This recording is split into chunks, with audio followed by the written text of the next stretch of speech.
will decide that whether you want to be an average or to be on the top. क्योंकि अगर आपको top पर पहुंचना है तब तो आपको खुद का नेटवर्क बिल्ड करना ही पड़ेगा, फिर चाहे आप रास्ता ट्रेडिशनल बिजनेस का लें या फिर नेटवर्क मार्केटिंग बिजनेस का। वैसे ही सिंपल सी मैथ्स को समझना बिल्कुल भी मुश्किल नहीं है।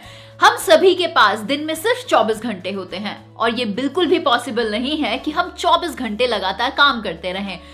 ऐसे में अगर आप सिर्फ 100 लोगों का अपना नेटवर्क बना लेते हैं और हर एक व्यक्ति आपके लिए दिन में सिर्फ 1 घंटा काम करता है तो एक दिन में आपके पास 100 घंटे का काम होता है। और इसी तरीके से आप अपने टाइम को मल्टीप्लाई कर सकते हैं, जो कि सिर्फ नेटवर्क बनाने से ही पॉसिबल है। हर एक सक्सेसफुल इंसान ने कहीं ना कहीं से शुरुआत तो की ही थी। उन्होंने अपना बिजनेस जीरो से बिल्ड किया था और अपना नेटवर्क बढ़ाते बढ़ाते वो अब बिलियंस और मिलियंस और ट्रिलियंस में कमाते हैं। बिल्कुल यही फॉर्मूला आपको भी अपनाना है, क्योंकि जहां से लोग शुरुआत करते हैं बिल्कुल आज वहीं आप भी हैं। रैंडी गेज की हाउ टू